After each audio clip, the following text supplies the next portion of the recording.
Hey everybody, my name is Spencer, and in this video I'm going to talk about tea, glorious tea, as portrayed in the board game Chai, designed by Dan and Connie Kazmaier and published by Steeped Games. Get it?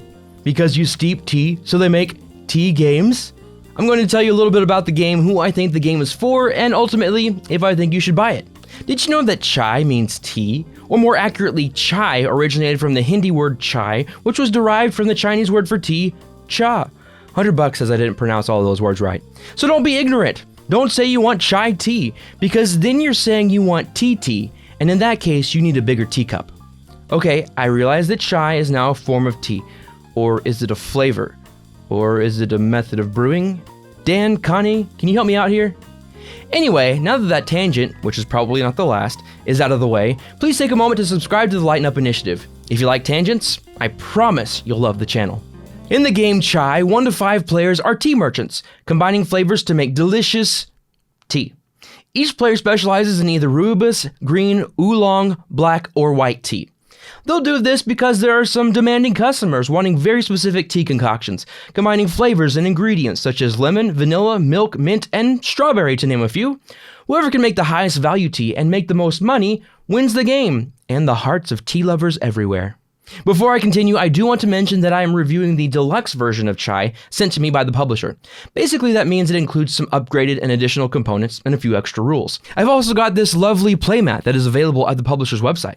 Otherwise, gameplay remains the same. Chai is such an immersive experience, and I really appreciate the choice of theme. It's unique and fresh and well executed in the game. Let's move on to gameplay. It's a pretty straightforward and has a nice flow to it. In fact, I'll go right ahead and say the game is, for the most part, easy to learn. Here, I'll walk you through a few of the basic elements.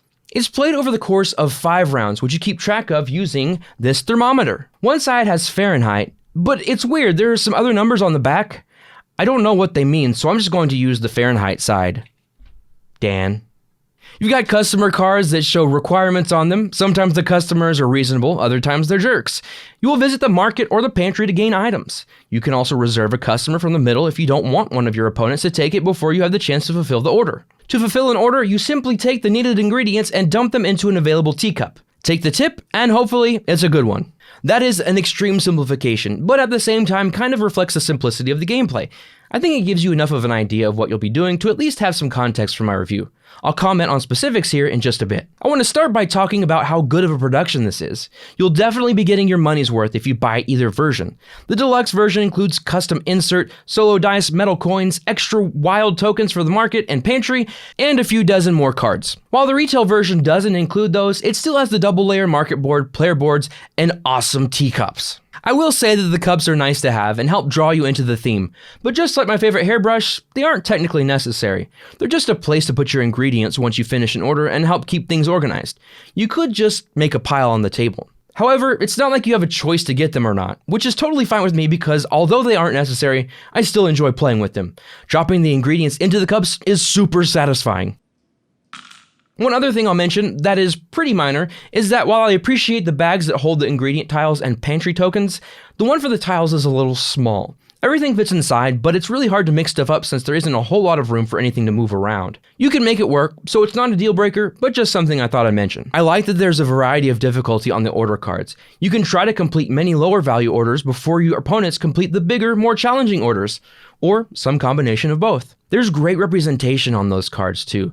Lots of diversity of people, and I really appreciate that. Now that I'm talking more about the gameplay, I want to move on to the market action. The way the market works is really neat. When you take a tile, you can take all of the tiles that match that are touching above, below, left, or right, and continuing onward until no more touch.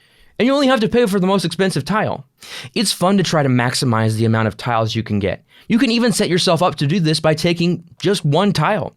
Because as soon as you take a tile, or tiles, the remaining tiles slide down and fill in the gaps. So you can plan ahead to make the tiles you want get aligned so you can get multiple tiles in one purchase. It kind of reminds me a little bit of Potion Explosion.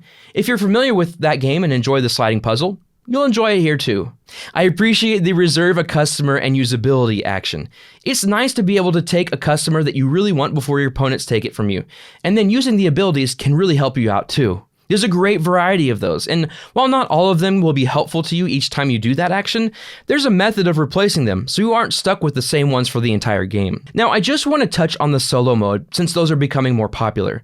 The version included with the retail version of the game is basically a beat your own score kind of game. You essentially play the game with a few minor adjustments and then compare your score to a chart to identify how well you did. For an experience where you are playing against an automated player, you'll need to get the deluxe edition of the game. Dice determine the actions of the player, and there are some additional rules for it as well. I find that I do enjoy the solo mode from the deluxe edition more. It gives me the feeling of actually playing against somebody. And it isn't simple. I played it twice and lost both times. You can see one of my failures in a playback of a live stream I did not too long ago. As much as I enjoy it, I can't say that it's worth buying the deluxe version over the retail edition.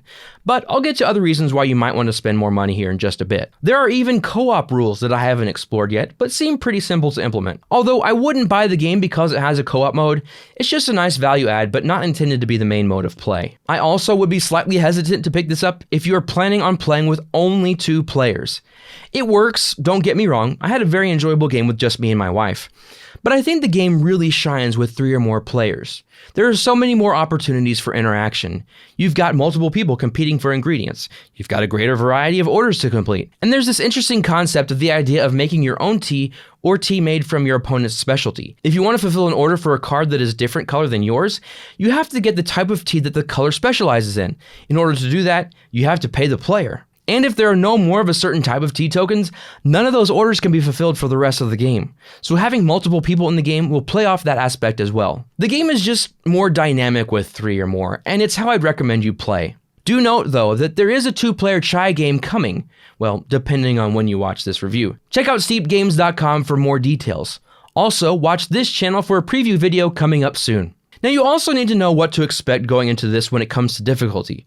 For seasoned gamers like me, who have been in the hobby for years, know that this is a lighter game. I think some might find it too light if you're only playing with longtime gamers, but it depends on what you're looking for, really. Honestly, I probably wouldn't pick this up if I knew I'd only be playing with my usual game group.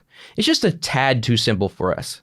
But it definitely has a place in certain collections, and I'll share that shortly. Finally, I want to briefly mention the free official companion app. While not necessary, it is a nice touch.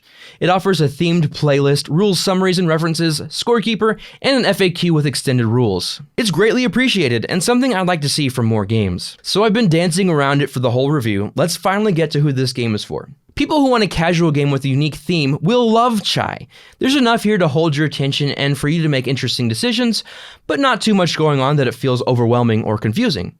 In fact, it's just laid back enough that you can sip a nice cup of tea between turns. Chai is a perfect selection for family game night. I'd say ages 8 and up should be able to understand the game, but of course, each kid is different. And because the theme is executed so well, anybody who loves tea will greatly appreciate the game. Now, I can't say the following groups won't enjoy chai. I think there's a fun game here, but it's probably not ideal for heavy strategy gamers, groups of only 2, people who don't like player interaction, people looking for a strong solo or co-op variant, and of course, people who hate tea. So, should you buy it? Well, it's a solid game that I can recommend to the right audience. If you fit the right category, I wholeheartedly endorse chai. Do be aware of the prices. For the retail edition, the suggested price is $50, while the deluxe edition is $70.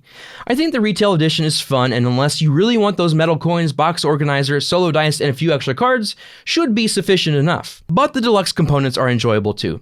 It all depends on your interest in the game, and of course, your budget. That's about all from me. If you have any questions about chai or anything I said in this video, go ahead and post them in the comments below and I'll get to them ASAP. And speaking of ASAP, subscribe to the Lighten Up Initiative if you haven't, ASAP. And have a cup of tea while you're at it. If you enjoy content from the Lighten Up Initiative, would you consider contributing over at patreon.com/heylightenup? You can pledge as little as $1 a month or $5 a month. Get your name in the videos like these awesome people down here.